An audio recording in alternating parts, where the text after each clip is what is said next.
আপনি তো নিউট্রাল সরকার চাচ্ছেন বলছেন, সিন্ডিকেট কিন্তু নিউট্রাল না, ওরা প্রায় সবই আওয়ামী লীগ করে। হাত দেবেন তো আওয়ামী লীগ সাথে সাথে বলবেন এটা তো নিরপেক্ষ সরকার নয়, ওটা আমাদের দলের উপর আঘাত করে। যত দুনিয়ার চোর সবাইকে নিয়ে ওরা দল করেছে। আর বেআইনি 2000 কোটি টাকার লন্ডারিং এ আগেই ধরা পড়েছে, মামলা আছে জানেন, গ্রেপ্তার জেলে।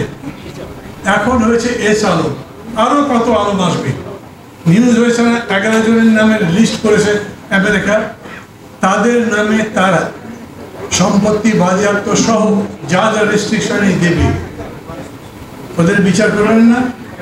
সবাইকে অ্যাট লার্জ দিয়ে যে নির্বাচন করবেন সেই নির্বাচন যথাযথভাবে সুষ্ঠু হবে, যথাযথভাবে নিরপেক্ষ হবে, যথাযথভাবে প্রভাবমুক্ত হবে। আমি সংস্কার বলতে বুঝি গণতন্ত্র ইন ইটস ট্রুয়েস্ট ফর্ম। গণতন্ত্র মানে কি?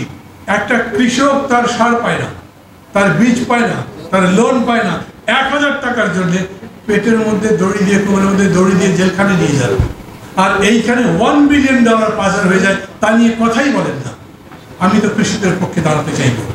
আমি চাইব গ্রামে যারা বাস করে তাদের হাতে তাদের বাড়ির কাছে যেন বিচার পৌঁছে।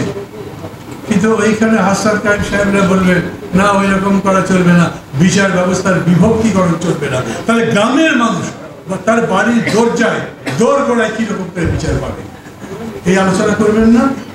এটা কারা করবে? নির্বাচিত সরকার আসবার পরে। আর তার আগে যে সরকারটা থাকবে তারা কি করবে? কোনো কাজ করবে না। কোনো বিতর্ক তুললাম। আমি মনে করি এটা একটা প্রশ্ন, যেই প্রশ্নটা খুবই জেনুইন। আমাদের পলিটিক্যাল পার্টির কর্মীরা সবচেয়ে বেশি নিগৃহীত হয় কোথায়? লোয়ার কোর্টে। ওইখানে সরকার যা ইচ্ছা তাই নির্দেশ দেয়, 10 দিনের রিমান্ড দাও, 20 দিনের রিমান্ড দাও, বেল ক্যান্সেল করে দাও, কাঁদে বেরিয়ে পড়ো, কোনটা করে না।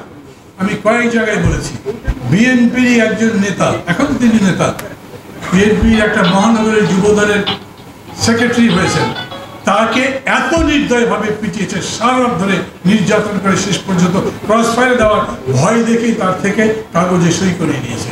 সে কোর্টে গিয়ে বলেছে ওরা অত্যাচার করে আমার থেকে সই নিয়েছে, এটা আমার জবানবন্দি নয়। তাকে বলা হয়েছে তুমি বলো বিহঙ্গতে আগুন তুমি দিয়েছো এবং তোমাকে নির্দেশ দিয়েছিল তারেক রহমান এবং খালেদা জিয়া। আপনি ওই ছেলেটাকে সম্মানিত করবেন, আর ওই বিচারকের কি করবেন? বিচারক এই কথা জানবার পরে পুলিশকে ধমক দেওয়ার, এই বেটা কাকি দেশটি যা নিয়ে যাও ওকে, শেষ পর্যন্ত জেলখানে পাঠিয়ে দিন। বিচারকের করবার কথা যে পুলিশ কেন অন্যায়ভাবে নির্যাতন করে, মারপিট করে, গুলি করে, মৃত্যুর ভয় দেখে তার থেকে জবানবন্দি দিল। কিন্তু বিচারকটা করেনি। লম্বা করছি না, বিচার ব্যবস্থা কেমন সেটা সবাই জানে। আমি তো বলি বেগম জিয়া মুক্তি পেতে পারবেন এই রকম কোর্ট থাকলে? পাবেন না। কি করবেন সেই কোর্টে? পুরো বিচার ব্যবস্থা বদলাতে হবে, পুরো প্রশাসন বদলাতে হবে। এই পুলিশ এই গতদিন চন্দ্র রায়কে যারা সাপের মতো রাস্তার মধ্যে ফেলে পিটিয়ে মারল, ওই পুলিশকে এইরকম করে ছেড়ে দেবেন এবং আশা করবেন যে সেই পুলিশ একটা ভালো নির্বাচনের ব্যবস্থা করবে?